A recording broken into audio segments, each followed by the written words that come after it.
that I am one of the conditions of Tawheed. کلمۃ لا الہ الا اللہ حصنی فمن دخل حصنی امن من عذابی بشرطها وشروطها وانا من شروطها. امام کیا فرما کے گئے ہیں کہ کلمہ لا الہ الا اللہ کی شرائط ہیں، اور ان شرائط میں سے کنڈیشنز میں سے ایک شرط میں ہوں. امام فرما یہ رہے ہیں میں توحید کی شرائط میں ہوں. مامون کی بیعت اور ولی عہدی کی حیثیت کیا ہے؟ Did you all follow? So now he is trying to impose that he becomes the eighth Imam, becomes his wali ahd, crown prince, and the Imam says I am one of the conditions of Tawheed. Regardless, Ma'mun says no, you have to become my crown prince. The Imam said, if I have to, then why are you asking me?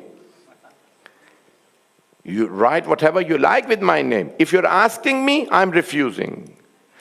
اگر پوچھ رہے ہو تو میں انکار کرتا ہوں، مجھے نہیں بننا. اور اگر زبردستی ہے تو جو چاہو لکھ دو، ولی عہد لکھ دو، جو چاہو تمہارا دل کرے لکھ دو، مجھے قبول نہیں. So the Imam alayhi salam put a condition. Imam said, I will not pass any judgments. میں کوئی فیصلہ نہیں کروں گا ولی عہدی کے بعد. اس نے کہا مجھے قبول ہے. مامون کو اس وقت سمجھ میں نہیں آیا کہ اس نے کون سی امام کی شرط قبول کر لی ہے. مثال کے طور پہ آپ سارے میرے پاس آئیں اور کہیں مولانا صاحب آپ ہمارے قاضی بن جائیں، آپ ہمارے جج بن جائیں. میں کہوں میں جج بنتا ہوں لیکن میں فیصلہ کوئی نہیں کروں گا، تو آپ کہیں گے یعنی یہ کیسا جج ہوا؟ جب آپ فیصلہ ہی نہیں کریں گے تو جج کیسے، قاضی کیسے؟ مامون کو بات سمجھ میں نہیں آئی. امام نے فرمایا میں ولی عہدی تو نے لکھنی ہے تو لکھ دے، میں فیصلہ کچھ نہیں کروں گا. اس نے کہا بہت اچھی بات، قبول. امام کے نام سے سکہ جاری کر دیا، ولی عہد کا سکہ جاری، سب کچھ ہو گیا، ساری جگہ اعلان ہو گیا. کیا کر رہا تھا وہ؟ امام کو ولی عہد نہیں بنا رہا تھا، اس کا پلان تھا امام کو شہید کرنے کا. وہ کوشش یہ کر رہا تھا کہ میں شیعوں کی بیعت لے لوں کہ تمہارا امام میرا ولی عہد ہے تو میں اصل ہوا. شیعہ اسے کہتے ہیں جو 1400 سال میں کبھی بھی کسی ظالم سے دھوکہ نہ کھائے. میرے جملے نہیں پہنچ رہے ہیں. جو دھوکہ کھا لے ظالم سے اور اسے اپنا پیشوا مان لے، امام مان لے، وہ شیعہ نہیں ہو سکتا. ممکن ہی نہیں وہ شیعہ ہو.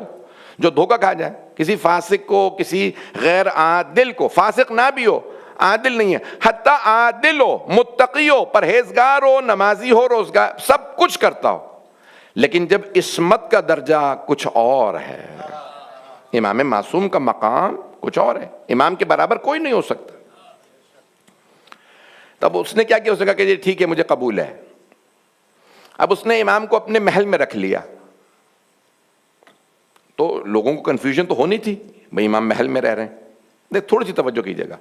اب پتہ نہیں میرے ہوسٹ راضی ہیں یا نہیں ہیں. مثال کے طور پہ میں نام نہیں لیتا، میں ان کے گھر پہ رہ رہا ہوں، مجھے نظر بھی آ رہے ہیں میرے ہوسٹ، میں ان کے گھر پہ رہ رہا ہوں، میں اپنی خوشی سے اپنی مرضی سے رہ رہا ہوں. میری تھوڑی سی توجہ کر لیجیے گا.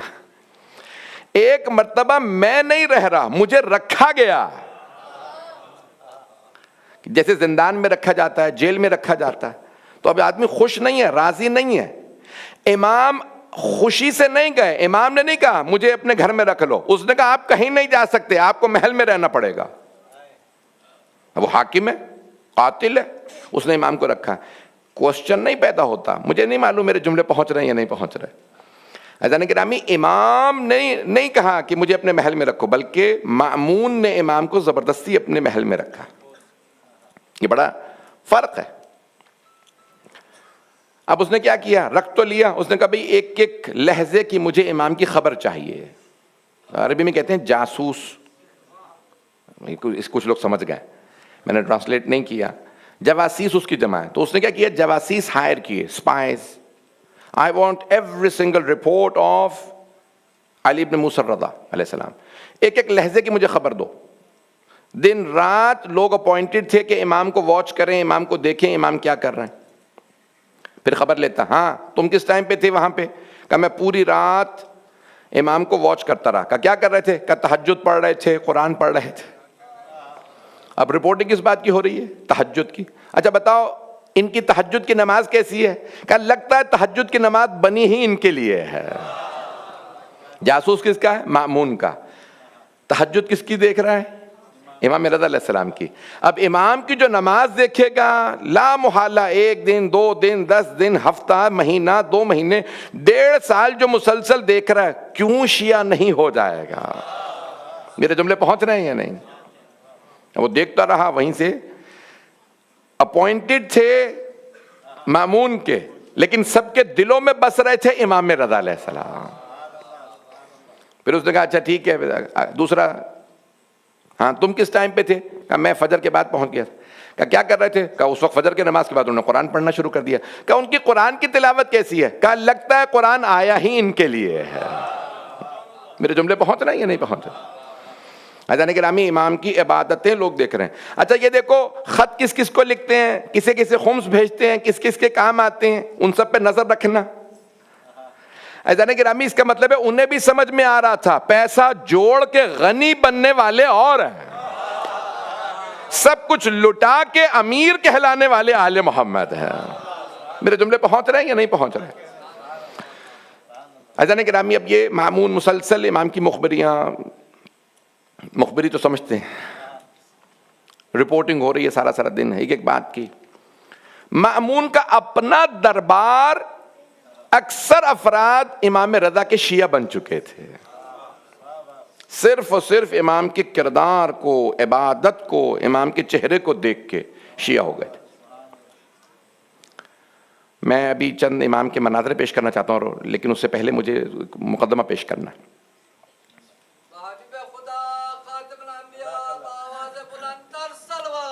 اللہم صلی علی محمد و آل محمد۔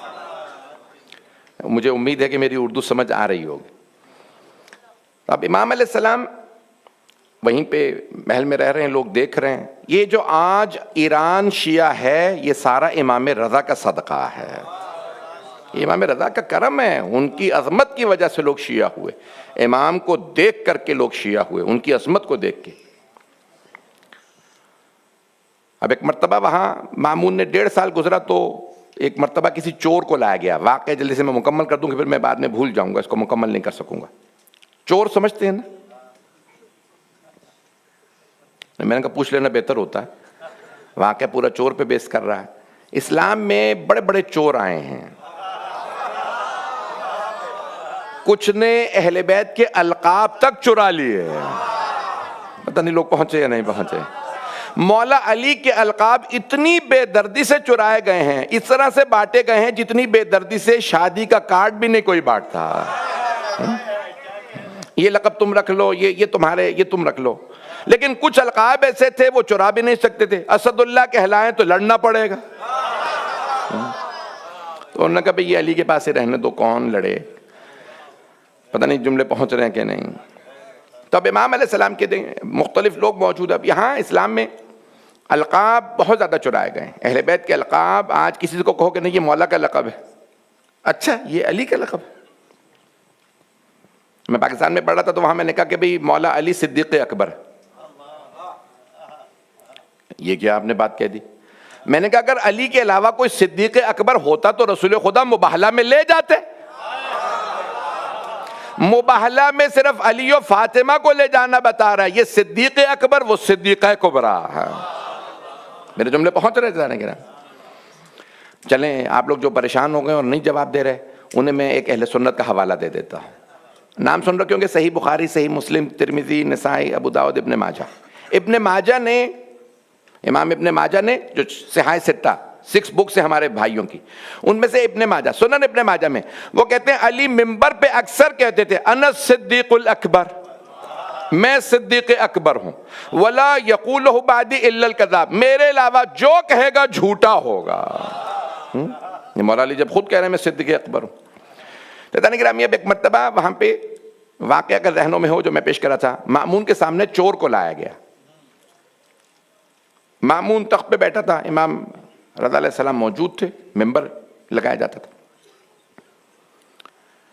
کہا خلیفہ وقت، بادشاہ سلامت، حاکم وقت، یہ چور ہے۔ اس نے چوری کی ہے. بادشاہ نے پوچھا تم چور ہو؟ اس نے کہا ہاں چور. کہا چور ہو؟ کہا ہاں چور. کہا جانتے ہو اگر گواہ نہ ہو تو سزا نہیں ہوگی؟ If there are no witnesses, there are 3 ways of proving a crime in Islamic court. Islamic عدالت میں 3 طرح سے جرم ثابت ہوتا ہے. نمبر 1 witnesses ہوں، شہود ہوں، شاہد، عادل شاہد، کوئی بھی شاہد نہیں، عادل. نمبر 2 اقبال جرم کرے، someone pleads guilty. Second method of proving crime is pleading guilty. کوئی آدمی اقبال جرم کرے، میں نے یہ جرم کیا. تیسرا علم قاضی، قاضی کے پاس نالج ہو. اب یہ کہتے ہیں سی سی ٹی وی فوٹیج جو ہے وہ علم قاضی میں آ جاتی ہے. ایران میں جو مجتہدین نے اجتہاد کیا وہ کہتے ہیں یہ باقی سب چیزیں علم قاضی کے، پتہ نہیں پہنچ رہی میری باتیں، یہ میں اس کو ایلیبوریٹ کروں یہ ٹھیک ہے ضرورت ہے، بس مولانا نے اشارہ کر دی میرے لیے بہت. میں بھی یہی چاہتا ہوں آپ سے کہ مجھے اشارے ملتے رہیں آپ سے، میرے لیے کافی ہے. نہیں کیونکہ میں ان کو بہت زیادہ ریسپیکٹ کرتا ہوں، میں طنز نہیں کر رہا ہوں. تو عزیزان گرامی یہاں پہ اب 3 طرح سے جرم ثابت ہوتا ہے. مامون نے اسے پھر تیسری دفعہ پوچھا تم چور ہو؟ اس نے کہا ہاں میں بتا تو رہا ہوں چور ہوں، میں نے چوری کی ہے. کہا ہاتھ کاٹ دیا جائے گا. چور نے کہا ہاتھ کون کاٹے گا؟ تو.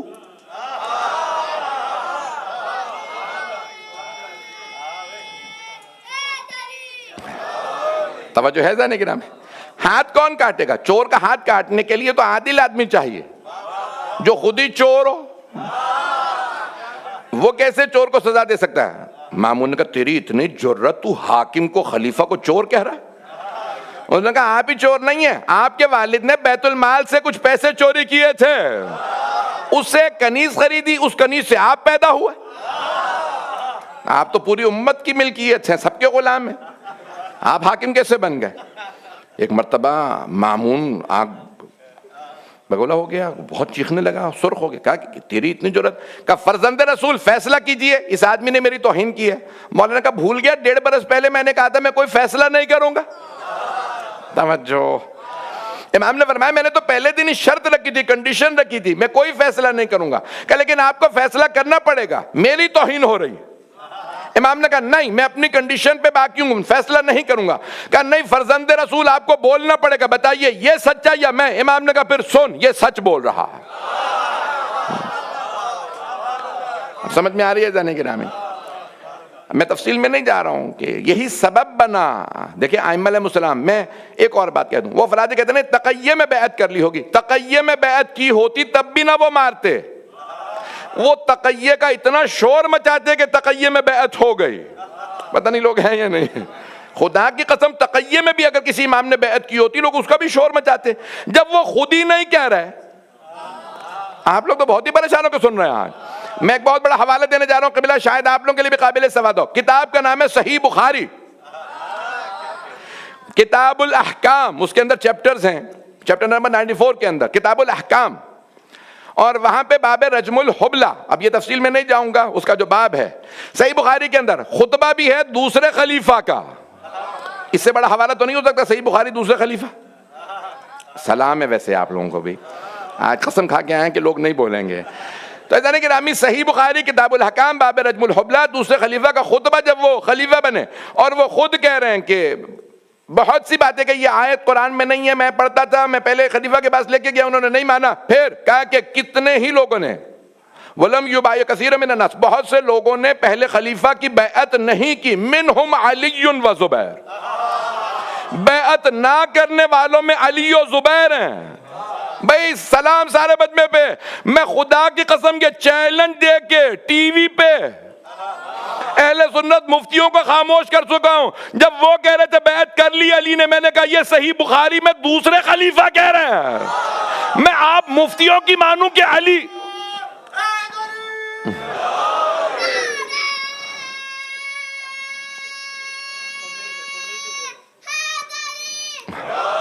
توجہ فرما رہے ہیں عزیزان کرام؟ کہ جب دوسرے خلیفہ خود کہہ رہے ہیں کہ علی نے بیعت نہیں کی تو مجمع کی توجہ رہے، تقیتاً بھی بیعت نہیں کی ہے. اس معاملے کو ذہنوں نشین کر لیجئے. عزیزان گرامی ہمارے ائمہ علیہ السلام نے کبھی بھی کسی کی بیعت نہیں کی ہے، مجمع کی توجہ رہے. تو عزیزان گرامی اب یہاں پہ 8ویں امام علیہ السلام کا جو سب سے بڑا مسئلہ ایشو بنا یہ ولی عہدی کا. اب مامون نے دیکھا کہ جتنا میں امام کو نیچا دکھانے کی کوشش کر رہا ہوں اتنی ان کی عظمت بڑھتی چلی جا رہی. وہ تیز آدمی تھا. شہید مرتضیٰ مطہری نے یہاں تک لکھا ہے کہ تمام خلفاء میں سب سے شاطر، عیار، مکار، ان میں سے کوئی بھی لفظ سمجھ میں آیا؟ یہ 3 الفاظ میں نے استعمال کیے ہیں. یعنی سب سے کنائیونگ جو خلیفہ تھا وہ مأمون تھا. بنی عباس میں سب سے کنائیونگ، سب سے تیز، شاطر. کیوں؟ شہید مرتضیٰ مطہری خود ہی کہتے ہیں کیونکہ اس نے 2 سال امام رضا کی صحبت حاصل کی تھی اور سارے مناظر ڈائریکٹلی سنتا تھا، آبزرو کرتا تھا. کہ اتنا تیز ہو گیا تھا جب بغداد میں کیپٹل شفٹ کیا تو سارے بغداد کے علماء کو کہتا تھا سارے تیاری کرو، میں شیعہ بن کے مناظرہ کروں گا، اور اکیلا سارے مفتیوں کو ہرا دیتا تھا. پھر کہتا تھا تمہاری تیاری نہیں ہے. تو علماء نے پوچھا عام طور سے خلیفہ پیدل ہوتے ہیں،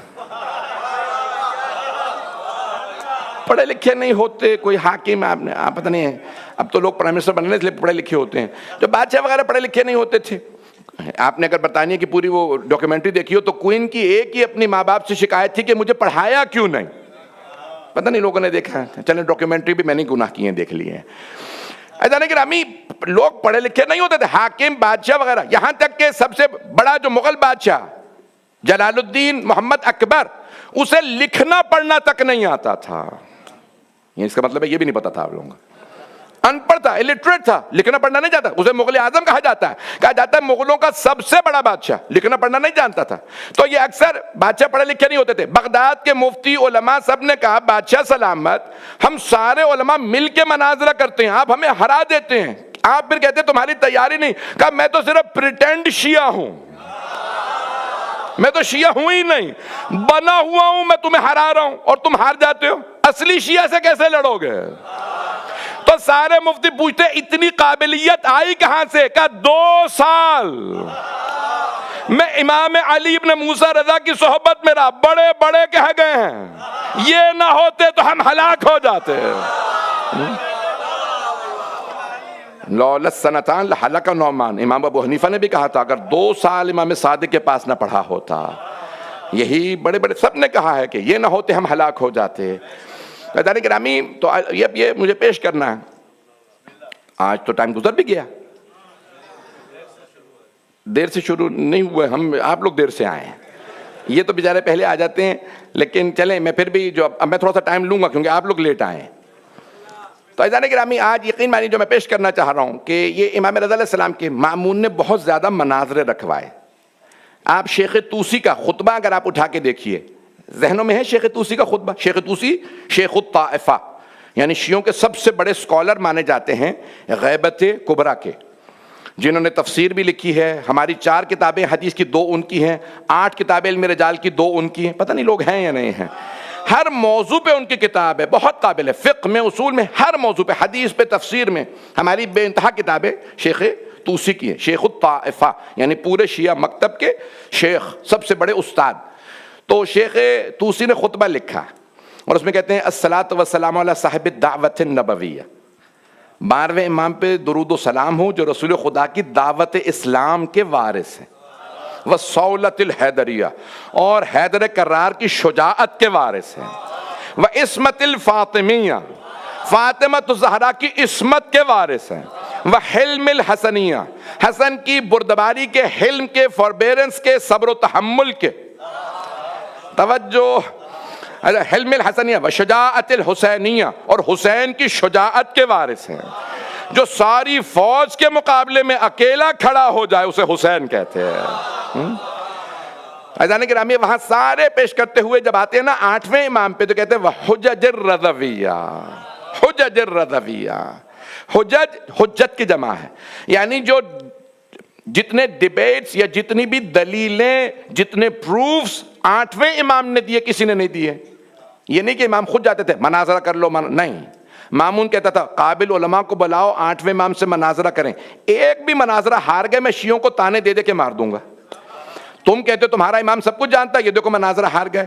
بار بار امام کے مناظرے رکھواتا کہ سب سے مناظرے رکھواؤ. یہودیوں کو بلایا، عیسائیوں کو بلایا، زرتشتوں کو، زرسٹرینز کو بلایا، ہندوؤں کے سادھوؤں کو بلایا، سب کو بلایا، ستارہ سابعین، ستارہ پرستوں کو. کہ ایک بھی مناظرہ اگر شیعوں کا امام ہار گیا میں تانے دوں گا شیعوں کو. اب قدرت کو ضد ہے کہ حق جھکنے نہ پائے. اللہ جتنا وہ کوشش کرتا تھا مامون نیچے دکھانے کی، اللہ امام رضا کو اتنا ہی بلند دکھاتا تھا. امام کی عظمت بڑھتی چلی جاتی، ایران کنورٹ پہ کنورٹ ہوتا چلا جا رہا ہے. یہاں تک ہے نا کہ اس زمانے کے لوگ مختلف چیزوں میں ماہر تھے، موسمیات میں ماہر تھے، ویدر. ابھی تو مشینیں آ گئی ہیں، بڑا آسان ہو گیا بتانا. پرانے لوگ صرف آسمان دیکھتے تھے، بتا دیتے تھے. خواجہ نصیر الدین طوسی آسمان کو دیکھ کے بتا دیتے تھے کہ کتنے عرصے تک بارش نہیں ہوگی. آپ لوگ تو خواجہ بہت بڑا نام ہے، خواجہ نصیر الدین طوسی بہت بڑا نام ہے. شیخ طوسی اور خواجہ نصیر الدین طوسی اور ہے. شیخ طوسی نجف میں ان کی قبر ہے، خواجہ کی قبر ہے کاظمین میں، امام موسیٰ کاظم کے قدموں میں دفنائے گئے. عزیزان گرامی، اب مامون کے زمانے میں ویدر ایکسپرٹس نے کہا بھائی اس سال بارش نہیں ہوگی. بارش نہیں ہوگی یعنی قحط ہے، ڈراؤٹ. مامون نے سارے ایکسپرٹ کو جمع کیا، کہ پھر ایک مرتبہ کنفرم کر لو بارش ہوگی نہیں ہوگی. کہ نہیں ہوگی. کہ زبردست، بہت اچھا. ہمارے ولی عہد سے کہو ذرا نماز استسقاء پڑھیں، بارش کے لیے دعا مانگے. بارش تو ہونے والی نہیں ہے. امام رضا علیہ السلام نے سب سے کہا نہیں آج نہیں 3 دن بعد، کیونکہ میرے جد رسول خدا کی سیرت ہے 3 روزے رکھتے تھے اور تیسرے دن روزے کی حالت میں دعا مانگتے تھے، اور میں شہر سے باہر جا کے دعا مانگوں گا. مامون نے کہا یہ تو اور بھی اچھا، دور دور اعلان کروا دو، گاؤں بستی بستی قریہ قریہ اعلان کرا دو کہ امام رضا دعا مانگنے والے ہیں، نماز پڑھنے والے ہیں بارش کے لیے. سب جمع ہو گئے. جب سارے جمع ہوئے امام نے ایک مرتبہ نماز پڑھائی. لوگوں نے کہا کوئی آثار نہیں. امام نے ہاتھوں کو اٹھایا، دیکھا بادل آ رہے ہیں. لوگوں نے کہا بھاگو. امام نے کہا رک جاؤ، یہ بادل تمہارے لیے نہیں، ساتھ والی بستی کے لیے ہے. ابھی مت جانا، پہلے میری بات سن لو. امام نے اپنی بات کی. پھر ایک مرتبہ میں نے کہا یہ جو بادل آ رہے ہیں نا یہ تمہاری بستی کے لیے ہے. حضران گرامی، جو بادلوں کو دیکھ کے بتا دے برسیں گے کہاں، اسے کہتے ہیں حجت اللہ وہ حجت خدا ہے. حضران گرامی، تو اب یہ جو میں پیش کر رہا ہوں کہ کون ہے امام. اب مامون نے کوشش کی کہ امام کو، اب ایک مناظرہ جس کا میں نے ٹرانسلیشن کیا انگلش میں، بس اسی پہ تمام کر دوں گا. امام کا کہ مختلف ادیان کے، یہ عیون اخبار الرضا میں بھی ہے، کتاب التوحید میں بھی ہے، بہت سی کتابوں میں یہ مناظرہ موجود ہے. ڈیبیٹس امام کے بہت ہیں، بہت زیادہ. مامون نے ایک مرتبہ مختلف ادیان کے ایکسپرٹس کو خط لکھے. جو چیف ریبائے تھا، عربی میں کہتے ہیں رأس الجالوت، اور جو اس زمانے کا پوپ تھا، عربی میں کہتے ہیں اسقف اعظم. اسقف کہتے ہیں بشپ کو. اسقف اعظم یعنی دا پوپ اور دا آرچ بشپ. یہ پڑھوں یا نہیں سننا چاہ رہا ہے؟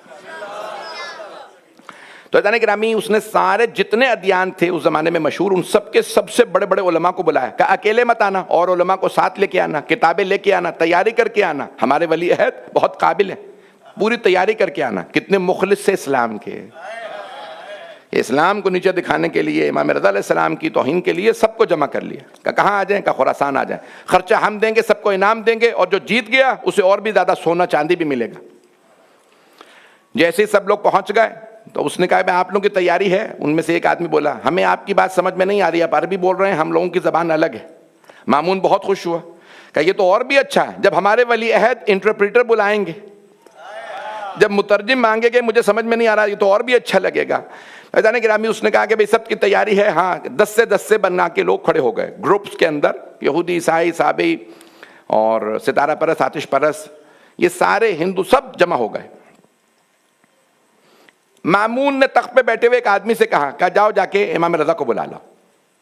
خادم بیچارہ شیعہ ہو چکا تھا، تقیہ میں تھا، دوڑتا ہوا ہانپتا کامتا امام کی بارگاہ میں پہنچا. کہا فرزند رسول، آپ کو مامون نے بلایا ہے. امام نے بہت مسکرا کے فرمایا بلایا مجھے ہے، پریشان تو ہے.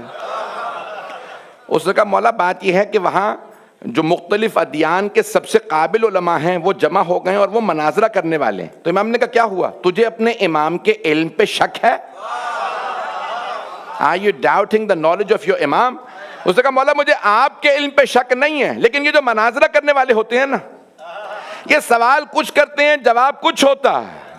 امام نے کہا سن، چہرہ میرا نہیں، چہرہ مامون کا دیکھنے والا ہوگا. جب میں ہر عالم کو اسی کی زبان میں، اسی کی کتاب سے جواب دوں گا، اس وقت چہرہ مامون کا دیکھنے والا ہوگا. بس ایک مرتبہ خادم کو اطمینان ہو گیا، سکون آ گیا. میں اپنے انداز سے پیش کروں گا، اب اردو آسان بنا کے کوشش کر رہا ہوں. ایک مرتبہ اس نے کہا کہ مولا آپ تیاری کیجیے، چلتے ہیں دربار میں. اب امام نے ایک مرتبہ ولایت کا امامہ پہنا، عصمت کی قبا لی، امامت کی عبا لی، تولا کی تسبیح لی، تبرہ کا ڈنڈا لیا، نالین زیب تن کیے. جب امام چلنے لگے نا زمین قدموں کو چومنے لگی، پوری دنیا سے لبیک لبیک کی صدائیں آنے لگیں. مامون نے کہا تھا کوئی دروازہ نہ کھولے محل کا، پیلس کا بڑے بڑے گیٹس ہوتے تھے، کہ کوئی دروازہ نہ کھولے، میں خود جہاں پہ امام کو کہوں گا وہاں پہ بٹھاؤں گا. اشارے کنائے کے اندر کا پردے کوئی نہ کھولے. ایک مرتبہ طوفان چلا، خود بخود دروازے کھلنے لگے، پردے سر پہ سایہ کرنے لگے.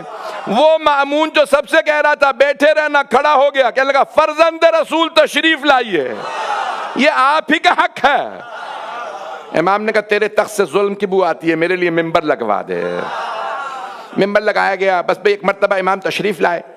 اب اس نے کیا کہا کہ فرزند رسول، کچھ علماء جمع ہو گئے تھے، آپ سے سوال کرنا چاہ رہے تھے، تو میں نے سوچا کہ آپ کو دعوت دوں، سوالوں کے جواب دے دیں. یہ نہیں کہا میں نے ان کو دعوت دے کے بلایا ہے، میں ایک سازش پال رہا تھا کئی مہینوں سے، پتہ نہیں لوگ پہنچ رہے ہیں نہیں پہنچ رہے.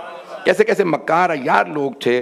کبھی کہا کہ ایک مرتبہ یہ سب سوال کرنے آئے، آپ جواب دیجیے. امام نے کہا ٹھیک ہے. امام نے سب کو ایک مرتبہ دیکھا. جب امام آئے ممبر پہ تو ایک مرتبہ امام نے مجمع کو دیکھا، سب نے امام کو دیکھا، نظریں جھکا لیں. کہ ان کی آنکھوں میں نور ہے، ہم دیکھ نہیں پا رہے، ہم ان کی آنکھوں میں آنکھیں نہیں ڈال سکتے. سب نے نظریں جھکائیں. امام نے سارے مجمع کو دیکھا، کہا پہلے آپ سوال کریں گے یا پہلے میں سوال کروں؟ اب وہ سب پریشان کہ انہیں اپنے علم پہ کتنا کانفیڈنس ہے، کتنا اعتماد ہے، یہ پریشان نہیں ہے. امام نے کہا پہلے آپ سوال کریں گے پہلے میں سوال کروں. جو آرٹ بشپ تھا، جو کرسچن تھا، کھڑا ہو گیا. کہا ہم لوگ تو بہت زیادہ ہیں، کیوں نہیں آپ ہی سب سے ایک ایک سوال کر لیتے؟ وقت تمام ہو رہا ہے، میں کیا کروں؟ تو سارے مجمع کی توجہ رہے. ویکنڈ ہے یہاں، ویکنڈ ہے یہ، اللہ کا شکر ہے برٹش سسٹم چل رہا ہے یہاں پہ بھی تک. تو جانے کہ ایک مرتبہ اس نے کرسچن جو آرچ بشپ تھا اس نے کہا کہ بھئی ہم بہت زیادہ ہیں، آپ ہی کیوں نہیں سوال کر لیتے سب سے ایک ایک؟ امام نے کہا ٹھیک ہے پھر میرا پہلا سوال آپ ہی سے ہے. اس نے دعوت دی تھی، امام نے اسی سے سوال کیا. امام نے کہا فرمائیے آپ حضرت عیسیٰ کو کیا مانتے ہیں، نبی عیسیٰ کو کیا مانتے ہیں؟ اس نے کہا ہم انہیں ابن اللہ مانتے ہیں، ہم مانتے ہیں کہ وہ ہی واز سن آف گاڈ. ابن اللہ یعنی سن آف گاڈ، اللہ کا بیٹا. امام علیہ السلام نے فرمایا کہ ہم حضرت عیسیٰ کو نبی اللہ مانتے ہیں، رسول اللہ مانتے ہیں، کلمت اللہ مانتے ہیں، لیکن ابن اللہ نہیں مانتے. We don't believe that he is son of God. انہوں نے کہا نہیں، ہمارے دین کی بنیاد تو اسی پہ ہے. The Christianity is based on the concept that Jesus is son of God. ہمارا تو پورا نظریہ یہی ہے کہ عیسیٰ ہیں ابن اللہ. امام علیہ السلام نے کہا میں حضرت عیسیٰ کو مانتا ہوں. عیسیٰ علیہ السلام اللہ کے نبی تھے لیکن عبادت میں کمزور تھے. حضرت عیسیٰ کی عبادت زیادہ نہیں تھی. اب آپ جانتے ہیں نا، ہر آدمی کہتا ہے میرے پیر صاحب کی عبادت زیادہ ہے، میرے نبی کی عبادت زیادہ ہے، میرے امام. توجہ، امام علیہ السلام نے ایک دیکھیں مناظرہ جب ہوتا ہے نا تو انسان کو دشمن سے کہلوانا پڑتا ہے. تو امام علیہ السلام نے اس اندازے سے کہا کہ بھئی حضرت عیسیٰ کی عبادت کم تھی، عبادت ہمارے نبی کی زیادہ تھی، عیسیٰ کی عبادت کم تھی. ایک مرتبہ وہ چیخنے لگا آرچ بشپ، کس نے کہا آپ مسلمانوں کے عالم ہیں؟ حضرت عیسیٰ کی پوری زندگی کسی نے جس دن میں ان کے لیے دسترخوان نہیں لگایا اور رات میں کسی نے ان کے لیے بستر نہیں بچھایا، پوری رات تہجد میں رہتے تھے. پوری زندگی جس نبی نے روزے رکھے کچھ پہنچ گئے ہیں کہ جنہوں نے پوری زندگی روزے رکھے، ایک مرتبہ کسی نے دسترخوان نہیں بچھایا، رات میں کسی نے بستر نہیں بچھایا، پوری رات تہجد پڑھتے تھے. امام نے کہا اچھا تو تم مانتا کہ عیسیٰ نماز روزہ کرتے تھے؟ تو ایک مرتبہ عیسائی نے کہا عیسیٰ سے بڑا نہ نمازی تھا نہ روزہ دار تھا. امام نے کہا پھر جان لے نماز اور روزہ عبادت ہے، اور جو عبادت کرتا ہے وہ عبد ہوتا ہے، ابن نہیں ہوتا. The one who serves God is servant of God, not son of God. پتہ نہیں لوگ پہنچے ہیں نہیں. امام نے کہا جو اللہ کی عبادت کرتا ہے، بندگی کرتا ہے، وہ بندہ ہوتا ہے، بیٹا نہیں. امام نے کہا میرا سوال ہو گیا، اب تمہارا سوال. کچھ دیر سوچتا رہا، پھر کہنے لگا آپ نے سوال لاکھ چھوڑا ہی کہاں ہے مجھے، جب ہماری پورے دین کی بیس ہی سن آف گاڈ پہ ہے، آپ نے وہ ہلا دی. میں کوئی سوال نہیں کرنا چاہتا. بھائی وقت تمام ہو رہا ہے، میں جلدی ایک امام نے فوراً رخ کیا یہودیوں کی طرف دیکھا. ایک مرتبہ امام نے کہا کہ اے راس الجالوت، وہ چیف ریبائی، ذرا مجمع کو بتا میری توریت کی تلاوت کیسی ہے. Tell the people how is my recitation of the Torah. میں توریت کیسی پڑھتا ہوں سنا. وہ ذرا دور کھڑا تھا, اس نے جیسی کتاب کھولی, امام نے کہا رائٹ سائڈ کا پیج سن. امام نے پڑھنا شروع کیا, اس نے آدھا صفحہ سنا, کتاب کو بند کیا, کہا مجھے یہ بتائیے آپ وہاں بیٹھے ہیں, میں یہاں کھڑا ہوں, آپ کو پتا کیسے چلا میں نے صفحہ کون سا کھولا؟ امام نے فرمایا اگر بغیر دیکھے بتا نہ سکوں تو حجت خدا ہی نہیں. پتہ نہیں لوگ پہنچ رہے ہیں نہیں. جانے گرامی, نبی اور امام کا کسی سے کوئی تکلف تعارف نہیں ہے. پتہ نہیں لوگ ہیں یا نہیں ہیں. نبی اکرم بتاتے تھے میں مولا ہوں, میں رسول اللہ ہوں, فرماتے تھے. ان کا مقام اور ہے, کسی اور کا کوئی مقابلہ نبی اور امام سے نہیں ہے. تو جانے گرامی, امام نے فرمایا کہ میں اگر بغیر دیکھے پہلے مجمع کو بتا میری تلاوت کیسی ہے. ایک مرتبہ چیف رہبر نے کہا کیا کہ لوگوں میں گواہی دیتا ہوں یہ توریت مجھ سے بہتر جانتے ہیں, ان کی تلاوت بھی بہتر ہے, انہیں سب آتی ہے. امام نے کہا کہ اے یہودیو یہ بتاؤ تم جناب موسیٰ علیہ السلام کو مانتے ہو, بعد والے نبیوں کو نہیں مانتے, حضرت عیسیٰ کو, حضرت محمد مصطفیٰ کو صلی اللہ علیہ وسلم.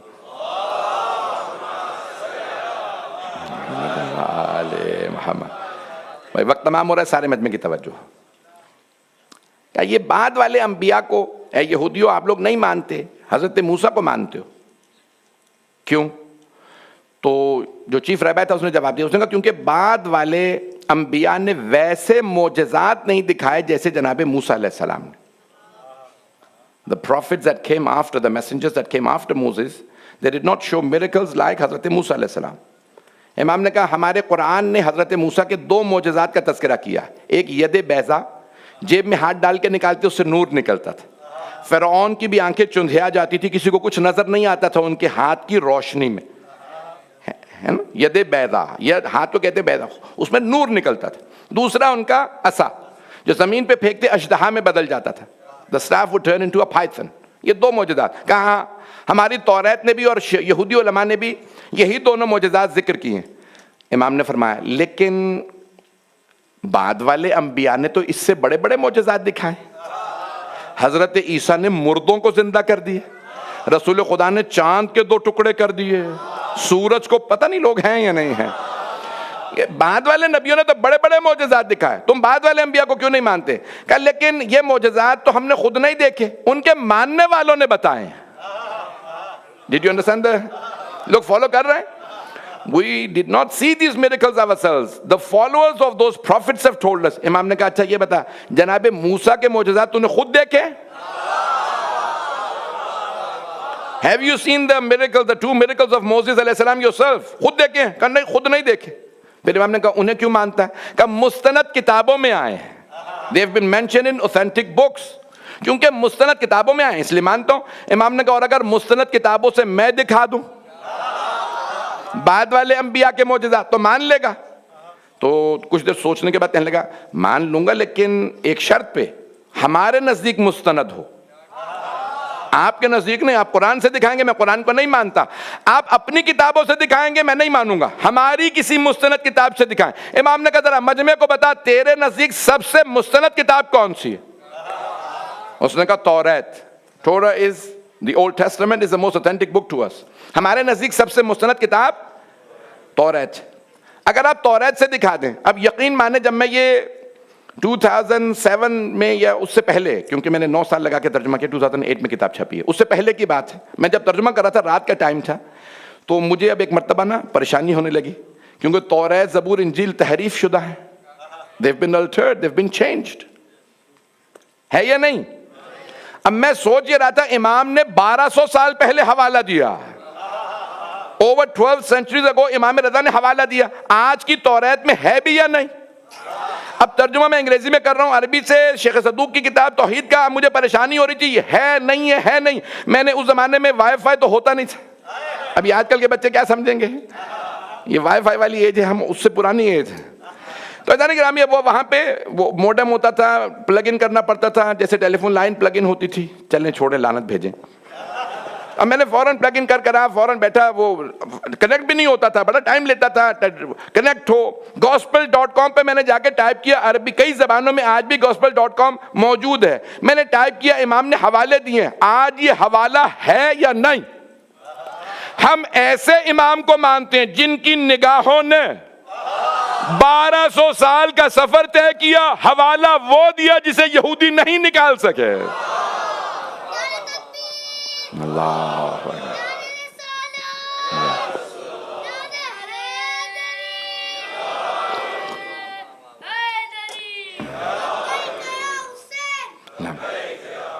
توجہ فرما رہے ہیں عزیزان گرامی. میں کیمبرج یونیورسٹی میں تھا، میں نے وہاں پہ بھی یہ حوالہ دیا ہے. یہودی آج تک کوئی مجھے اس حوالے کا جواب نہیں دے سکا. آپ لوگ تو پریشان ہو کے سن رہے ہیں. میرا تو دل کر رہا ہے میں یہیں چھوڑ کے اتر جاؤں، پورا نہ پڑھوں ابھی اسے کمپلیٹ کروں. رانی گرامی امام رضا علیہ السلام نے کہا کہ ٹھیک ہے بتاؤ توریت تمہارے نزدیک سب سے مستند ہے یا نہیں؟ What is the most authentic book to you؟ انہوں نے کہا توریت، دی اولڈ ٹیسٹمنٹ. امام نے کہا ذرا اٹھاؤ ڈیوٹرانومی، سورہ کا نام ہے، چیپٹرز ہے نا، چیپٹر ڈیوٹرانومی، آیت نمبر 11 سے 19. امام نے کہا کھول، اس نے کھولی. اب وہاں پہ امام نے کہا، وہاں پہ لکھا وَتَجَلَّى رَبُّكَ، عربی میں بھی ہے، انگریزی میں، اردو میں، تینوں زبانوں میں پیش کروں گا. اور مجھے پتا ہے یہاں پہ پھر بھی لوگ پریشان بیٹھے رہیں گے. وَتَجَلَّى رَبُّكَ عَلَى طُورِ سِينَاءَ and your Lord sent his manifestation on Mount Sinai. آپ کے رب نے اپنی تجلی کو، تجلی یعنی وحی کو نازل کیا طور سینا پہ. امام نے کہا یہودیوں بتاؤ یہ طور سینا پہ کس نبی پہ وحی نازل ہوئی؟ کہ سب کو پتا ہے موسیٰ علیہ السلام نے فرمایا تھا کہ مجھ پہ طور سینا پہ وحی نازل ہوئی، ماؤنٹ سینائی پہ، طور سینا پہ جو ایجپٹ میں ہے، مجھ پہ وحی نازل ہوئی. امام نے کہا کتاب تمہاری، چیپٹر تمہارا، آیت تمہاری ہے. آیت نمبر 11 اور 12 امام نے پڑھی. پھر امام نے کہا آیت نمبر 14 میں پڑھو، وَتَجَلَّى رَبُّكَ عَلَى جَبَلِ السَّعِيرِ. اب میں نے انگریزی میں ترجمہ دیکھا سعیر کا، انہوں نے کہا تھا ماؤنٹ سائر. And your Lord will send his manifestation on Mount Sire. اور آپ کا رب اپنی وحی کو، تجلی کو نازل کرے گا جبل سعیر پہ. امام نے پوچھا بتاؤ یہودیوں یہ جبل سعیر پہ کس پہ وحی آئی؟ چیف رہبائے سب پریشان علماء کہا معلوم نہیں. امام نے کہا کتاب تو تمہاری ہے، سورہ تمہارے کتاب کا، چیپٹر تمہارا، آیت تمہاری، یہ کس پہ وحی نازل ہوئی؟ کہا نہیں معلوم. امام نے عیسائیوں کا رخ کیا، کرسچنز کی طرف دیکھا، کہا تمہارا عقیدہ کیا ہے؟ نبی عیسیٰ علیہ السلام پہ کون سے پہاڑ پہ وحی آئی تھی؟ کہا جبل سعیر پہ. The Christians believe that the manifestation and the message of Lord came to Jesus on the Mount of Sire, Mount Sire, جبل سعیر پہ حضرت عیسیٰ پہ. امام نے کہا آیت نمبر 18 اور 19 وَتَجَلَّى رَبُّكَ عَلَى جَبَلِ فَارَان and your Lord will send his manifestation on Mount Paran. Faran کا ترجمہ انہوں نے ماؤنٹ پیرن، دو دفعہ آیا ہے بائبل کے اندر یا اولڈ ٹیسٹمنٹ کے اندر جبل فاران، ماؤنٹ پیرن. ایک جناب اسماعیل کے واقعے کے اندر کہ حضرت ابراہیم جناب اسماعیل و حاجرہ کو جبل فاران کے پاس مکے میں چھوڑ کے آ گئے. اور دوسری مرتبہ اس آیت میں ڈیوٹرانومی میں تو امام نے فرمایا کہ یہاں آیت نمبر 18 میں اور اس کے بعد 19 میں اللہ فرما رہا ہے کہ اللہ اپنی وحی کو نازل کرے گا جبل فاران پہ. امام نے کہا بتاؤ جبل فاران کہاں ہے؟ سارے مجمع نے کہا مکے کے پہاڑی سلسلے کا نام جبل فاران ہے. امام نے سوال کیا یہودیوں بتاؤ یہ جبل فاران میں کس پہ وحی آئی؟ کہا ہمیں نہیں معلوم. امام نے کہا کتاب تمہاری، سورہ اسی کتاب کا، آیت اسی کتاب کی، لیکن یہ صرف مسلمانوں کا عقیدہ ہے. ہمارے نبی نے دعویٰ کیا جبل فاران کے غار حرا میں مجھ پہ وحی نازل ہوئی. اس نے فوراً چیف رہبر نے کتاب کو بند کیا، کہا یہ سب آپ کو کیسے پتا ہے؟ امام نے کہا ابھی بات ختم نہیں ہوئی ہے. اور لکھا ہے وہاں پہ کہ جیسے جناب موسیٰ کے 12 لوگ نہیں ہیں، 12 ڈسائپلز، 12 اوصیاء، 12 چیفٹنز. اور قرآن میں بھی ہے نا، سورہ مائدہ سورہ نمبر 5 ورس نمبر 12، 5 12، سورہ نمبر 5 ورس نمبر 12 12 میں وَبَعَثْنَا مِنْهُمْ 12 نَقِيبًا، ہم نے بنی اسرائیل میں 12 نقیب بھیجے.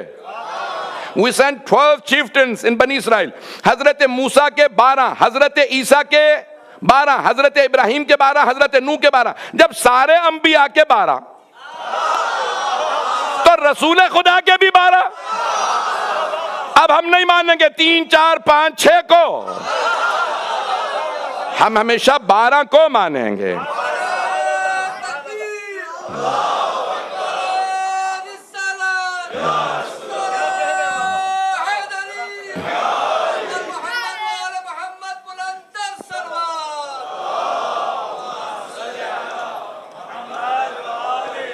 بھئی آج تھوڑا سا ٹائم زیادہ ہو گیا، میں ہر روز فیصلہ کر کے کہتا ہوں کہ 1 گھنٹے کے اندر رہوں گا، آج تھوڑا سا ٹائم زیادہ ہو جائے گا.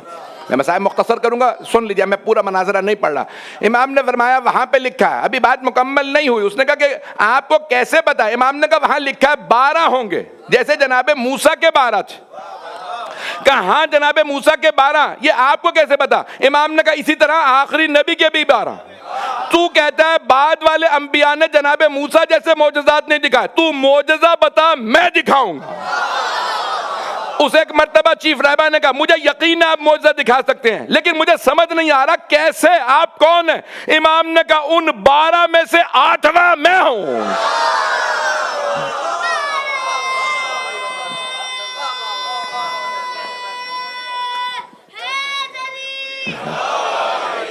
توجہ فرما رہے ہیں عزیزان کرام؟ عزیزان گرامی، اور بھی باریکیاں ہیں جو میں نے بھی پیش نہیں کی ہیں. امام نے ایک ایک سے مناظرہ کیا. ایک مرتبہ مامون نے کہا بہت ہو گیا، ہمارے ولی عہد کی توہین ہو رہی ہے، میں جا رہا ہوں. امام نے مسکرا کے شیعوں کو دیکھا، میں نے کہا تھا نا چہرہ میرا نہیں اس کا دیکھنے والا ہوگا. یہ برداشت ہی نہیں کرے گا کہ جب میں ہر عالم کو اسی کی کتاب سے اسی کی زبان میں جواب دوں گا. عزیزان گرامی، میں اب یہاں پڑھنا نہیں چاہ رہا تھا. بھائی آپ جانتے نا کہ ہمارے کہ پوری دنیا کے اندر یعنی جو بڑے ادیان ہیں ان میں سے کرسچنز اور مسلم کے بعد ہندو آتے ہیں. میں نے ٹورانٹو میں ایک ہندو کو اسی مسئلے پہ شیعہ کیا جو اب پڑھنے لگا ہوں. پڑھوں یا رہنے دوں؟ تو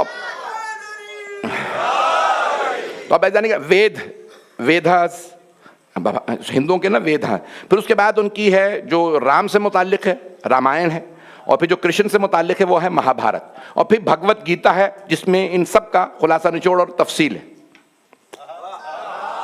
بھگوت گیتا تو عزیزان گرامی وہاں پہ میں نے ان کو پیش کیا. میں نے کہا مہا بھارت کے اندر کرشن جی نے فرمایا تھا کہ میں گائے چراتا ہوں، جو آخری اوتار آئے گا کال کی اوتار آئے گا، توجہ، دنیا کے اندر ظلم بھر جائے گا، پھر اللہ ایک بہت بڑے منصف کو رحم دل کو بھیجے گا. وہ رحم دل آدمی بکریاں چراتا ہوگا، جزیرہ نما میں آئے گا، نہیں ہے مجمع. تو کرشن جی نے کہا تھا میں گائے چراتا ہوں، وہ بکریاں. میں نے کہا بتاؤ تمہارے بکریاں چرانے والا کون آیا؟ ہمارے نبی محمد.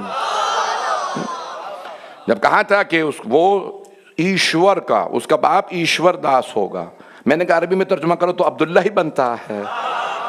ماں بہت پاکیزہ ماں، اس کی ماں بہت نیک ہوگی.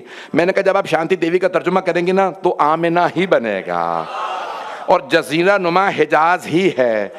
عزیزان گرامی میں آپ کو حوالے دے رہا ہوں. عزیزان گرامی اب آخری زمانے میں پھر کلیوگ آ جائے گا. کیا ہوگا؟ پوری دنیا میں ظلم پھیل جائے گا، پھر اسی محمد کی کال کی اوتار یعنی احمد بنے گا یا محمد جو بھی بنے گا، کہ اسی کی نسل سے پھر اللہ ظلم کے اندر عادل بھیجے گا. یہ شیعہ کتابوں میں سنی کتابوں میں لکھا یملأ الارض قسطا وعدلا بعدما ملئت ظلما وجورا. دنیا ظلم و جور سے بھر چکی ہوگی، وہ عدل و انصاف سے بھر دے گا. ظلم کو کلیوگ کہا جاتا ہے. عزیزان گرامی اگر آج بھی دیکھیں گے تو آپ کو ساری نشانیاں آل محمد میں نظر آئیں گے. عزیزان گرامی یہ ساری نشانی امام اسے کہتے ہیں جس سے جب بھی کوئی سوال کرے وہ اسی وقت جواب دے، اسی کتاب سے جواب دے. امام رضا علیہ السلام نے کس طرح سے، امام کے القاب میں سے ایک لقب ہے غریب الغرباء. غریب الغرباء. بس بھی 1 گھنٹہ میں بولنا نہیں چاہ رہا تھا آج. آپ نے کبھی غور کیا غریب الغرباء؟ غریب کہتے ہیں جو وطن سے دور ہو، پردیسی ہو. ہر وہ امام جو مدینے سے دور ہے نا وہ غریب الوطن ہیں، اور ان سب میں سب سے زیادہ دور امام رضا ہیں. لیکن آپ پڑھتے ہیں زیارت میں کیا کہتے ہیں؟ السلام علیکہ یا سلطان العرب والعجم. اس غریب الغرباء کو اللہ نے سلطان عرب و عجم بنا دیا. بس بھئی میں جو آج مصائب پڑھوں گا مختصر سا اسے سن لیجئے گا. وقت زیادہ گزر گیا، 5 سے 10 منٹ میں آپ کو زحمت دوں گا. بنا بر روایت شب شہادت ہے۔ عزیزان گرامی، دو جلدی روایات پڑھ دیتا ہوں، بس اسی پہ تمام کر دوں گا۔ یہ چراغ بجھانا ایک اچھی عادت ہے تاکہ کوئی رونے میں حیا نہ کرے، کوئی شرم نہ کرے کہ مجھے رونا ہے۔ عزیزان گرامی، پہلی روایت خود امام رضا سے، ایک دیبل نے، ایک بہت بڑے شاعر نے امام کی خدمت میں جا کے عرض کیا کہ مولا میں نے آپ کے اجداد کے لیے مرثیہ لکھا ہے۔ امام کے آنسو بہنے لگے، کہ کیا لکھا ہے؟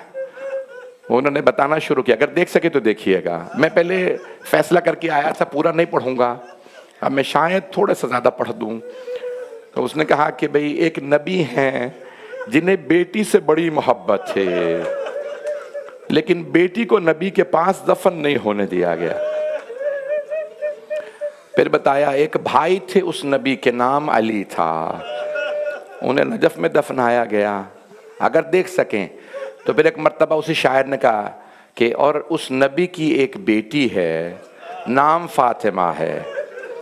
جب وہ پڑھتے پڑھتے کہتے ہیں کہ ان کے دو جگر پارا تھے، جگر کے دو ٹکڑے تھے، ایک کے جگر کے ٹکڑے باہر آ گئے، دوسرے کی رگوں کو کاٹ دیا گیا۔ شاعر کہتا ہے یا فاطمہ لو خلت الحسین مجدلا لقد مات بشط فرات، اے فاطمہ اگر آپ حسین کو ذبح ہوتے دیکھ لیتے، فرات کے کنارے پیاسے مارے گئے، للطمت الخد فاطمہ واجریت وجع العین بالوجن۔ بھئی کیسے الفاظ ہیں؟ واجریت دم العین بالوجنات، اے فاطمہ اگر آپ حسین کو ذبح ہوتے دیکھ لیتی تو آپ اپنے چہرے پہ ماتم کرتی ہیں۔ میرے بیٹے کو مار دیا، کہاں؟ دیکھیں ایک آدمی صحرا میں مارا جائے نا سمجھ میں آتا ہے، ایک فرات کے کنارے پیاسا مارا جائے، فرات بہتا رہا، حسین پیاسے ذبح ہوتے رہے۔ تو وہ شاعر کہتا ہے للطمت الخد فاطمہ، اے فاطمہ آپ چہرے پہ ماتم کرتی، وَأَجْرَيْتِ دَمْعَ الْعَيْنِ بِالْوَجَنَاتِ، اور آپ کے رخساروں پہ آنسو جاری ہو جاتے۔ میں نے تو بھی سارے مصائب بھی نہیں پڑھے ہیں جانے گرامی۔ تو پھر ایک ایک کا بتایا کہ کس کو کیسے ذبح کیا گیا۔ عزیزان گرامی، پھر ایک مرتبہ امام رضا نے فرمایا میں آپ کے اس مرثیے میں کچھ اشعار کا اضافہ کر دوں؟ شاعر نے کہا مولا ذہن نصیب، میرے لیے اس سے بہتر کیا ہوگا کہ آپ میرے مرثیے میں شعر کہیں۔ امام نے 4 مصرے کہے، میں کیسے پڑھوں؟ امام نے فرمایا وَقَبْرٌ بِطُوسٍ یا لہا من مصیبہ، امام نے فرمایا اور ایک قبر طوس میں ہے، اس کے مصائب بہت زیادہ ہیں اور وہ تنہا رہے گا جب تک بارواں نہ آ جائے۔ دیبل نے رو کے کہا مولا مجھے تو پتہ بھی نہیں ہے یہ طوس میں قبر کس کی ہے۔ امام نے کہا ہے نہیں، بنے گی۔ کہ مولا کس کی قبر بنے گی؟ مولا نے فرمایا میری قبر بنے گی۔ پھر مولا نے رو کے فرمایا کہا جو میری زیارت کے لیے آئے گا اسے 70 حج کا ثواب ملے گا، میں خود اس کی شفاعت کروں گا جو میری زیارت کے لیے آئے گا۔ بے اجرکم اللہ، اجرکم اللہ۔ ہمارے علماء کہتے ہیں مستند ترین جو مصائب کی روایت ہے جو میں اب پڑھنے لگا ہوں، ریان ابن شبیب، باپ بیٹا دونوں شیعہ ہیں، بہت پکے شیعہ ہیں۔ ایک دن ریان امام کی بارگاہ میں آئے اور امام کو دیکھ کے کہنے لگے مولا میں نے کبھی آپ کو اتنا روتے نہیں دیکھا، مولا کیا بات ہے، کیوں اتنا رو رہے ہیں، کیوں اتنا گریہ فرما رہے ہیں؟ امام نے کہا یبن شبیب، اے شبیب کے بیٹے آپ کو نہیں پتا عاشورے کا دن آ گیا ہے، عاشورہ آ گیا اور آپ رو نہیں رہے۔ ایک مرتبہ یہ ریان رونے لگے کہ مولا حکومت اعلان بھی نہیں کرتی، کہیں مجلس بھی نہیں ہو رہی، اجرکم اللہ، بس بھئی میں ہاتھ جوڑ کے درخواست کروں میرے ساتھ رہیے گا۔ امام نے فرمایا کہ یبن شبیب ان کنتا باکین علی شیئن فابکی للحسین، اے شبیب کے بیٹے اگر کبھی رونا آئے تو اپنے غم پہ نہ رونا، میرے جد حسین پہ رونا۔ کہا مولا کیوں؟ کہا اللہ کو حسین پہ رونا پسند ہے، جو حسین پہ روتا ہے اس کے گناہ معاف ہو جاتے ہیں۔ کہا میرے اجداد اس کی شفاعت کریں گے۔ اب اگر دیکھ سکے دیکھیے گا، نہیں تو آنکھیں بند کر کے ذرا مشہد چلیے گا۔ میں ہاتھ جوڑ کے درخواست کر رہا ہوں میرے ان الفاظ پہ غور کیجئے گا۔ امام نے بہت تفصیل سے مصائب پڑھے اور مصائب پڑھتے پڑھتے فرمایا انہو ذبح، میرے دادا حسین کو ایسے قتل کیا گیا کل کبش، جیسے ایک بھیڑ کو ذبح کیا جاتا ہے۔ میں نے پڑھ دیا اور آپ نے سن بھی لیا۔ میں اس کی وضاحت کروں، علماء نے بہت بحث کی ہے۔ جب رسول خدا نے کہا تھا نا علی شیر خدا ہے، تشبیہ دی شیر سے یعنی بہادر ہیں، یہاں مولا نے کہا جیسے بھیڑ کو ذبح کیا جاتا ہے۔ کیوں کہا بھیڑ کو ذبح کیا جاتا ہے؟ ویسے ہمارے دادا کو ذبح کیا۔ اگر دیکھ سکے تو میری طرف دیکھیے، آپ جانتے ہیں بھیڑ کو ذبح کرنے سے پہلے پانی پلایا جاتا ہے۔ کیا مولا حسین کو پانی پلایا گیا تھا؟ خدا کی قسم پانی نہیں پلایا گیا۔ تو پھر مولا امام رضا نے کیوں کہا ایسے ذبح کیا جیسے بھیڑ کو ذبح کیا جاتا؟ اگر دیکھ سکے دیکھیے، جب بھیڑ کو ذبح کرنے لگتے ہیں نا، اس کے ہاتھ پاؤں باندھ دیتے ہیں۔ مولا حسین کے ہاتھوں پاؤں کو باندھا نہیں گیا تھا۔ پھر امام رضا علیہ السلام نے کیوں فرمایا جیسے بھیڑ کو ذبح کیا جاتا ہے؟ علماء کہتے ہیں جب بھیڑ کو ذبح کرنے لگتے ہیں نا، دوسری بھیڑوں سے چھپا لیتے ہیں، دوسری بھیڑ نہ دیکھے اسے ذبح کرنے لگے ہیں، کیونکہ اس کا دل ٹوٹ جاتا ہے۔ ہائے مولا حسین، آپ کی بہن 70 قدم کے فاصلے پہ کھڑی دیکھتی رہی اور آپ کو ذبح کر دیا گیا۔ آئیں بھئی اب میں پیش کروں۔ پھر علماء کہتے ہیں کیوں امام رضا نے کہا ایسے ذبح کیا جیسے بھیڑ کو ذبح کیا جاتا ہے؟ علماء کہتے ہیں کیونکہ جب بھیڑ کو ذبح کرتے ہیں نا تو کوئی روکنے والا نہیں ہوتا۔ میں نے پڑھ بھی دیا، کوئی روکنے والا نہیں ہوتا، کوئی کہنے والا نہیں ہوتا مت مارو، بھیڑ کو کیوں مار رہے ہو؟ امام رضا فرماتے جب میرے دادا کو ذبح کیا کوئی روکنے والا نہیں تھا، مت مارو، یہ فاطمہ کا لال ہے۔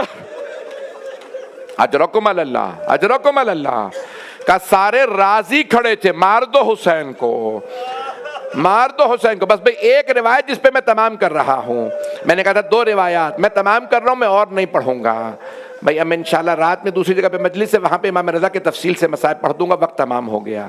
چھٹے امام فرماتے ہیں روز قیامت، بہار میں بھی ہے، بڑی بڑی کتابوں میں نے یہ روایت کئی جگہ دیکھی ہے، جیسے جناب سیدہ آئیں گی نا قیامت والے دن، تو ایک فرشتہ ندا دے گا، منادی ندا دے گا، یا اہل محشر، اے اہل محشر غضوا ابصارکم، اپنی نگاہیں جھکا لو، حتی تمر فاطمہ، تاکہ فاطمہ گزر جائے۔ پوچھا مولا آپ کی دادی تو پردے میں آئیں گی، پھر کیوں کہا جائے گا نظروں کو جھکا لو؟ کہ اس حالت میں آئیں گی لوگ مصائب برداشت نہیں کریں گے۔ پڑھوں کیا لے کے آئیں گی؟ چوتھے امام سے پوچھا کیا لے کے آئیں گی؟ کہ میرے چچا عباس کے بازو لائیں گے، میری دادی کے ہاتھوں میں میرے چچا عباس کے بازو ہوں گے۔ بس بھئی میں کیسے پڑھوں؟ جب آئیں گی نا سارے نظریں جھکا لیں گے، خود اللہ آواز دے گا اے فاطمہ آج آپ جو مانگیں گی میں عطا کروں گا۔ بی بی رو کے کہیں گی پروردگارا مجھے میرے دونوں بیٹوں کی شہادت دکھا دے۔ چھٹے امام فرماتے ہیں ایک پردہ کھچے گا، اس پردے پہ دونوں کی شہادت نظر آئے گی۔ پوچھا مولا کیا نظر آئے گا؟ کہ ایک کے جگر کے ٹکڑے، دوسرے کی کٹتی ہوئی رگیں نظر آئیں گی۔ جناب سیدہ بلند آواز سے رو کے کہیں گی پروردگارہ میں نے چکیاں پیس کے پالا تھا، میرے دونوں بیٹوں کو لوگوں نے ایسے مارا۔ جناب پروردگار کہے گا فاطمہ آج آپ جو مانگیں گی عطا ہوگا۔ تو چھٹے امام فرماتے ہیں میں نے بڑے بڑے جید علماء فقہاء سے اس کو کنفرم کیا ہے یہ روایت مستند ہے یا نہیں ہے، میں ایک مرجع تقلید سے نقل کر رہا ہوں، اس کا بھی ترجمہ میں نے کیا ہے۔ جانتے ہیں انہوں نے کیا لکھا اپنے کتاب میں؟ میں نے ان سے خود سنا بھی ہے، کتاب کا ترجمہ بھی کیا ہے۔ انہوں نے فرمایا ایک مرتبہ بی بی فرمائیں گی پروردگارہ میں تب تک جنت میں نہیں جاؤں گی جب تک میرے بیٹوں کا ایک ایک رونے والا میرے ساتھ جنت میں نہ جائے۔ پروردگارہ روز قیامت ہمیں جناب سیدہ کی شفاعت نصیب فرما۔ پروردگارہ تجھے واسطہ اپنے عزت و جلال کا امام رضا کے صدقے میں ہمیں امام رضا کی بار بار زیارت نصیب فرما۔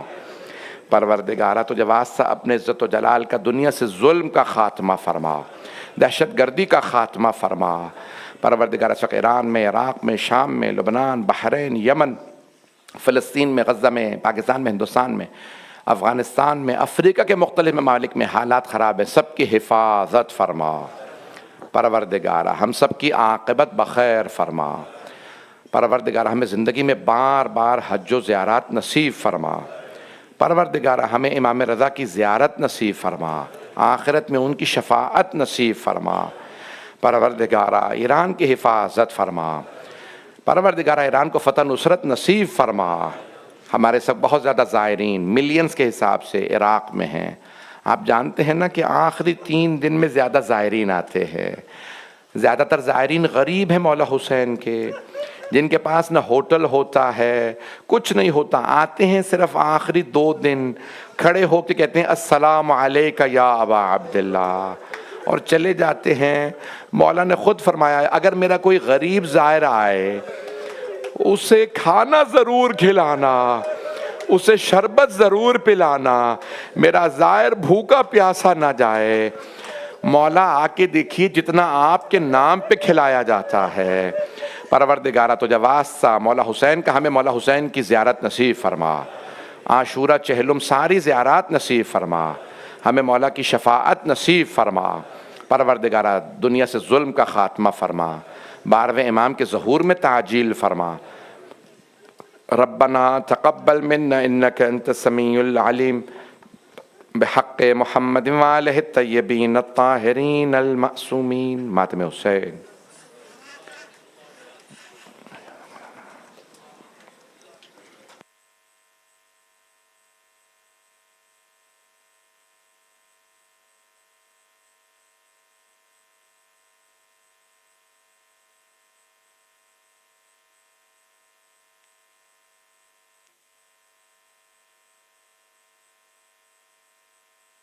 المدد مولا رضا، المدد مولا رضا، نانا نبی دادا علی، دادی تیری خیر النساء، المدد